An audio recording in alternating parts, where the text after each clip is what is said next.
नमस्कार दोस्तों। तो कैसे हैं आप सभी। मैं सचिन कुमार एक बार फिर से स्वागत करता हूं आपका अपने YouTube चैनल @SPG UPSC में। तो कैसे हैं आप सभी। हम पढ़ रहे थे सिंधु घाटी सभ्यता के कुछ प्रमुख स्थल। तो आज हम उनके बारे में थोड़ा डीपली पढ़ते हैं। आइए तो देखते हैं उनके बारे में थोड़ा डीपली। सिंधु घाटी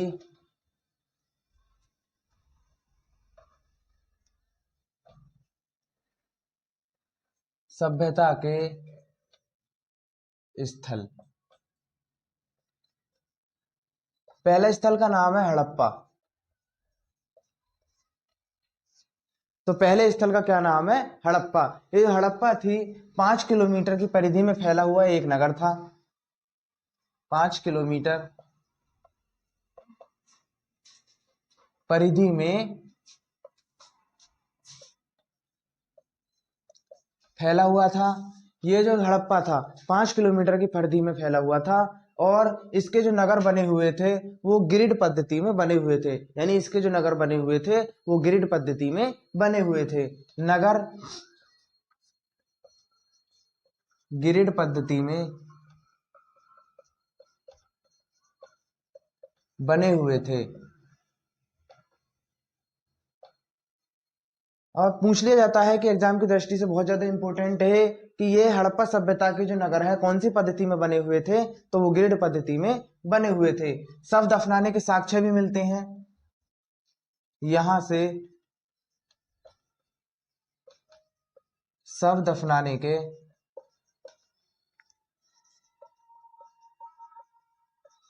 साक्ष्य मिले। यहाँ के कब्रिस्तानों को R37 कहा गया था। यहाँ के जो कब्रिस्तान थे, कब्रिस्तानों को R37 कहा गया। पूछ लिया जाता है कि हड़प्पा सभ्यता के जो कब्रिस्तान थे उन्हें क्या कहा गया था। तो हड़प्पा सभ्यता के जो कब्रिस्तान थे उन्हें R37 कहा गया था। और यहाँ पर जो पश्चिमी टीला था यानी जो पश्चिमी दुर्ग था उसको व्हीलर ने कहा है आर माउंट एवी। उसको व्हीलर ने क्या कहा है, पश्चिमी टीलों को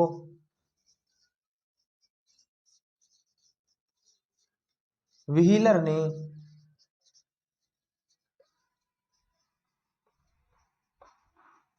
माउंट एवी कहा।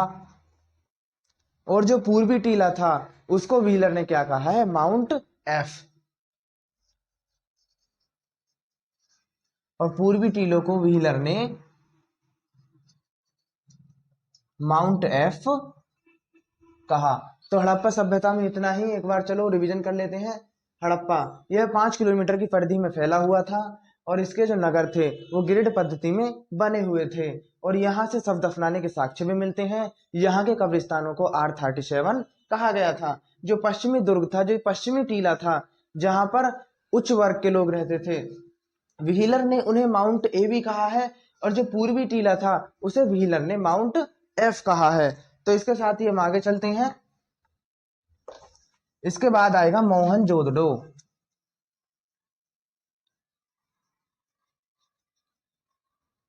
इसके बाद क्या आएगा, तो इसके बाद आएगा मोहनजोदड़ो।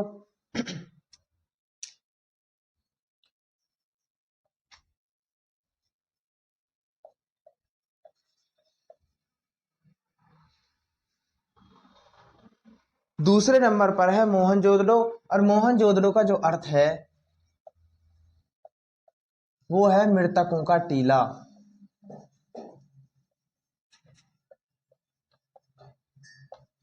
मोहनजोदड़ो का अर्थ है मृतकों का टीला, क्योंकि यहां पर सबसे ज्यादा शव पाए गए थे। क्योंकि यहां पर सबसे ज्यादा शव पाए गए थे। इसे सिंधु घाटी सभ्यता का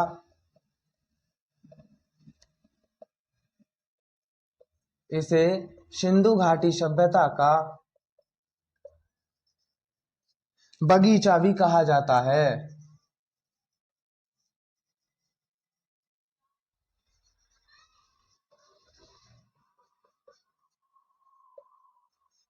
इसे सिंधु घाटी सभ्यता का बगीचा भी कहा जाता है। यहां से ही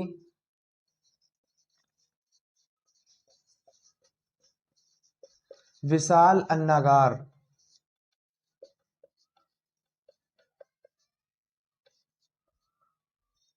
यहां से विशाल अन्नागार प्राप्त हुए।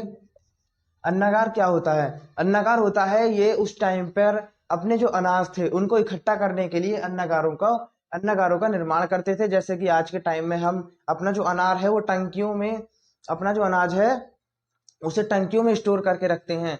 उसी तरह से उस टाइम पर ये अपने अनाजों को बड़े बड़े अन्नागारों में स्टोर करके रखते थे। विशाल स्नानागार प्राप्त हुए।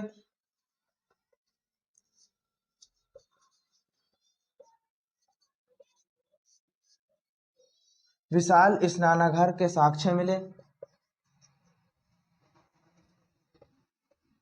अब ये स्नानागार क्या है? स्नानागार जो है ये है जैसे आज के टाइम में बड़े बड़े स्विमिंग पूल हैं, इसी टाइप से उस टाइम में ये विशाल स्नानागार होते थे। और आइए आगे चलते हैं। स्वास्तिक का चिन्ह कहां से लिया गया है? सबसे ज्यादा इंपॉर्टेंट परीक्षा की दृष्टि से पूछा जाता है कि स्वास्तिक का चिन्ह कहां से लिया गया है, तो मोहनजोदड़ो की सभ्यता से। स्वास्तिक का चिन्ह,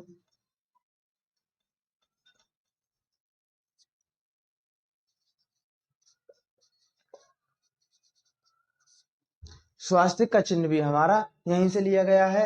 यहां से दाढ़ी वाले महादेव की मूर्ति प्राप्त होती है।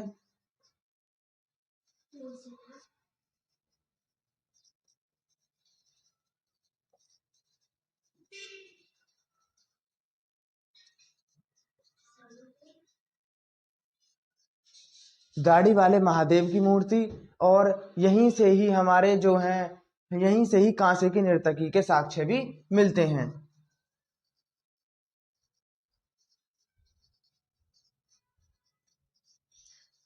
कांसे की नर्तकी के साक्ष्य, यहीं से ही काशी की नर्तकी के साक्ष्य मिलते हैं जो लुप्त मोम विधि से बनी हुई थी।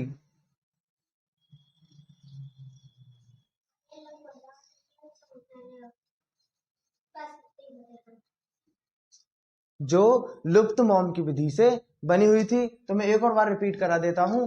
मोहनजोदड़ो, मोहनजोदड़ो का अर्थ है मृतकों का टीला। सिंधु घाटी सभ्यता का इसे बगीचा भी कहा जाता है। यहां से विशाल अन्नागार प्राप्त हुए हैं, विशाल स्नानागार प्राप्त हुए हैं। स्वास्तिक का जो चिन्ह लिया गया है, स्वास्तिक का चिन्ह कौन सा होता है? ये वाला,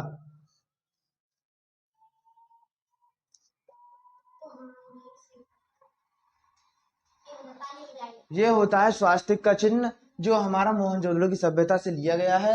दाढ़ी वाले महादेव की मूर्ति भी यहीं से प्राप्त हुई है। और कांसे की नर्तकी के साक्ष्य भी हमारे यहीं से प्राप्त हुए हैं। यानी कि कांसे की जो नाचती हुई कांसे की जो एक मूर्ति थी वो हमारी मोहनजोदड़ो की सभ्यता से प्राप्त हुई है। तो इससे हम आगे चलते हैं।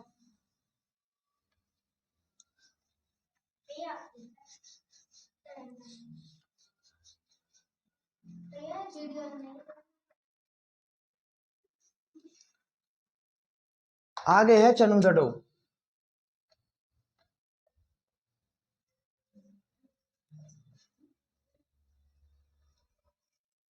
चनुदड़ो से मन के बनाने के कारखानों के साक्ष्य प्राप्त होते हैं।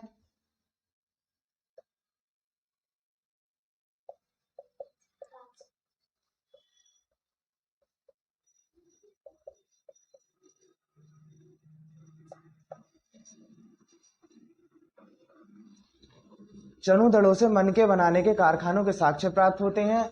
और मेकअप किट, जो मेकअप किट है वो भी हमारी यहीं से प्राप्त हुई है। मेकअप किट के साक्ष्य, मेकअप किट जानते हो, जैसे इस आज के टाइम में आज की औरतें ब्यूटी पार्लर जाती हैं, उसी तरह से उस टाइम में चनुदड़ो की सभ्यता में भी मेकअप किट हुआ करती थी। समझे? एकमात्र ऐसा नगर था,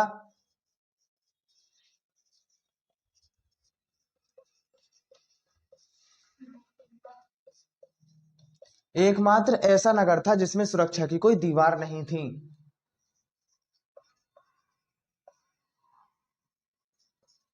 सुरक्षा की कोई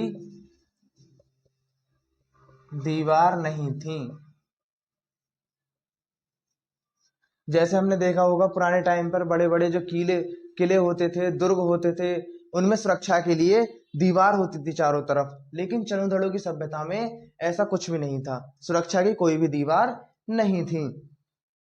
इसमें केवल इतना ही, चनुदड़ों में, एक बार रिपीट करा देता हूं, चनुदड़ों में मन के बनाने के कारखानों के साक्ष्य है, मेकअप किट के साक्ष्य है, एकमात्र ऐसा नगर जिसमें सुरक्षा की कोई दीवार नहीं थी। तो फोर्थ नंबर पर आता है लोथल। आइए, फोर्थ नंबर पर है लोथल। लोथल के बारे में सबसे इंटरेस्टिंग बात कि विश्व का सबसे प्राचीनतम बंदरगाह माना जाता है। विश्व का प्राचीनतम बंदरगाह माना जाता है। विश्व का प्राचीनतम बंदरगाह माना जाता है और इसे हड़प्पा का मैनचेस्टर भी कहा जाता है। हड़प्पा का मैनचेस्टर भी कहा जाता है। हड़प्पा का मैनचेस्टर भी इसे कहा जाता है। ये सफाई के प्रति बहुत ज्यादा सजग थे। सफाई के प्रति सजग थे,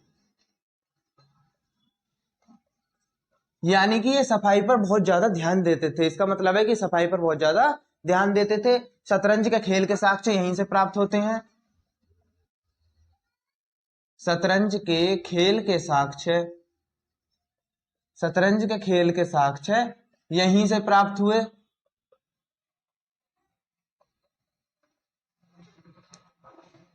युगल समाधियां हमारी यहीं से प्राप्त हुई। युगल समाधियां यहीं से प्राप्त हुई। युगल समाधियां यहीं से प्राप्त हुई। और ममी मॉडल भी हमारा यहीं से मिला। ममी मॉडल यहीं से मिला। और मिट्टी की जो नाव है खिलौने के रूप में यहीं से मिली। मिट्टी की नाव खिलौने के रूप में,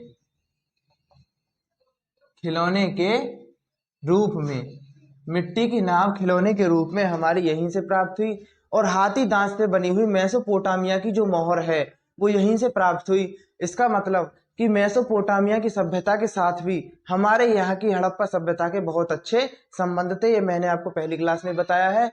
अब इससे सिद्ध हो जाता है कि जो हाथी दांत से बनी हुई मेसोपोटामिया की मोहर है वो यहाँ पाई गई है। तो क्या मिला है? हाथी दांत से बनी हुई मेसोपोटामिया की मोहर। हाथी दांत से बनी हुई मेसोपोटामिया की मोहर भी हमारी यहीं से प्राप्त हुई है। तो मैं एक बार इसका रिवीजन कर देता हूं कि विश्व का प्राचीनतम बंदरगाह इसी को माना जाता है। हड़प्पा का मैनचेस्टर भी इसी को कहा जाता है। सफाई के प्रति बहुत ज्यादा सजग थे। और शतरंज के खेल के साक्ष्य भी हमारे यहीं से प्राप्त हुए हैं। और युगल समाधियां भी हमारी यहीं से प्राप्त हुई हैं। ममी मॉडल और मिट्टी की नाव के रूप में, यानी मिट्टी की जो नाव है वो खिलौने के रूप में मिली है। और हाथी दांत से बनी हुई जो मेसोपोटामिया की मोहर है वो हमारी लोथल में पाई गई है। तो और चलिए हम आगे चलते हैं। लोथल से आगे क्या है हमारा? लोथल से आगे है कालीबंगन। लोथल से आगे कौन सा है? कालीबंगन। पर इसके बाद दो और है, उसके बाद ये खत्म हो जाएंगे। लोथल के बाद है 5वें नंबर पर आता है हमारा कालीबंगन। कौन सा है? कालीबंगन।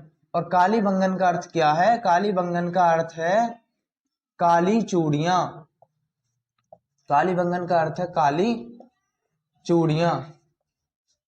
कालीबंगन का क्या अर्थ है? कालीबंगन का अर्थ है काली चूड़ियां। जुते हुए खेत के साक्ष्य हमारे यहीं से प्राप्त हुए हैं। जुते हुए खेत के साक्ष्य हमारे यहीं से प्राप्त हुए हैं। जुते हुए खेत के साक्ष्य हमारे कालीबंगन से प्राप्त हुए हैं। और लकड़ी का हल हमारा कालीबंगन से प्राप्त हुआ है। लकड़ी का हल, और लकड़ी के हल के साथ साथ यहाँ पर 7 हवन कुंड के साक्ष्य भी हमारे मिले हैं। 7 हवन कुंड के साक्ष्य, 7 हवन कुंड के साक्ष्य भी हमारे कालीबंगन से प्राप्त हुए हैं। भूकंप के साक्ष्य भी हमारे यहीं से मिले हैं। भूकंप के साक्ष्य, तो भूकंप के साक्ष्य भी हमारे कहां से मिले हैं? तो भूकंप के साक्ष्य भी कालीबंगन से मिले हैं। और हमारे अंत्येष्टि संस्कार जो होता है, सबसे इंपॉर्टेंट की अंत्येष्टि संस्कार के साक्ष्य, अंत्येष्टि संस्कार के साक्ष्य, अंत्येष्टि संस्कार के साक्ष्य भी हमारे कहां से प्राप्त हुए हैं? तो अंत्येष्टि संस्कार के साक्ष्य भी हमारे कालीबंगन से प्राप्त हुए हैं। इसमें इतना ही, तो आगे देखते हैं। चलो, इसका जो कालीबंगन, कालीबंगन का क्या अर्थ है? कालीबंगन का अर्थ है काली चूड़ियां, जोते हुए खेत के साक्ष्य हमारे यहीं से प्राप्त हुए हैं। लकड़ी का जो हल है वो भी हमारा यहीं से प्राप्त हुआ है। 7 हवन कुंड के साक्ष्य मिले हैं, भूकंप के साक्ष्य मिले हैं, और जो अंत्येष्टि संस्कार है उसके भी हमारे साक्ष्य मिले हैं। तो चलिए आगे चलते हैं। इसी के साथ ही हम सिक्स्थ नंबर पर आता है धौलावीरा।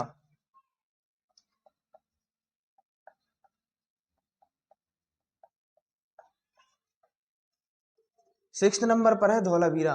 धौलावीरा में जल प्रबंधन की व्यवस्था बहुत अच्छी थी। जल प्रबंधन की व्यवस्था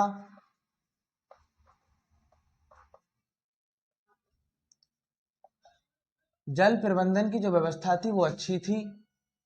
धौलावीरा में जल प्रबंधन की व्यवस्था अच्छी थी।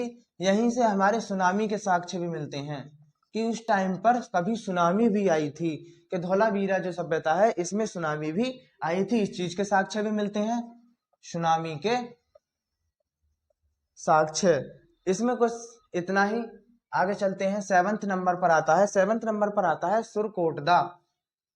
कौन सा है? सुरकोटडा। सुरकोटडा में एक सबसे महत्वपूर्ण है कि यहां पर घोड़े की अस्थि पंजर के साक्ष्य मिले हैं। घोड़े के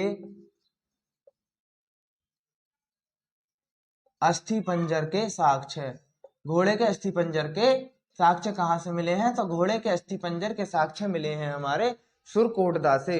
अब आता है 8 नंबर पर आता है बनावली। बनावली भी बहुत ज्यादा इंपॉर्टेंट है। बनावली से हाथी दांत से बनी हुई कंघी के साक्ष्य मिले हैं। बनावली से हाथी दांत से बनी कंघी के साक्ष्य, बनावली से हाथी दांत से बनी हुई कंघी के साक्ष्य मिले हैं। और मिट्टी का हल, मिट्टी का हल वो भी खिलौने के रूप में,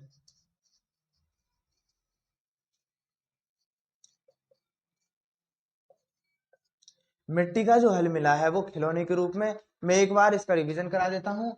धौलावीरा, धौलावीरा में जल प्रबंधन की बहुत अच्छी व्यवस्था थी। यहाँ से सुनामी के साक्ष्य मिलते हैं। अब आता है सुरकोटदा। सुरकोटदा में एक सबसे इंपॉर्टेंट बात है, वो भी एग्जाम की दृष्टि से, कि घोड़े के अस्थि पंजर के साक्ष्य कहाँ से मिलते हैं? तो सुरकोटदा से सॉरी, बनावली, बनावली हाथी दांत से बनी हुई कंघी के साक्ष्य हमारे बनावली से प्राप्त हुए हैं। और जो मिट्टी का हल है वो खिलौने के रूप में हमारा यहीं से प्राप्त हुआ है। तो आज ही के लिए इतना। तो दोस्तों, चैनल को लाइक करें, सब्सक्राइब करें। ऐसी वीडियो को पाने के लिए आपका भाई आपके साथ है। आपको मेहनत करनी है, लगन रखनी है, और दिन रात मेहनत करके अपने माँ बाप के और अपने सपनों को पूरा करना है, और दुनिया को दिखाना है कि आप नाकामयाब नहीं हैं, कामयाब हैं। जय हिंद, जय भारत।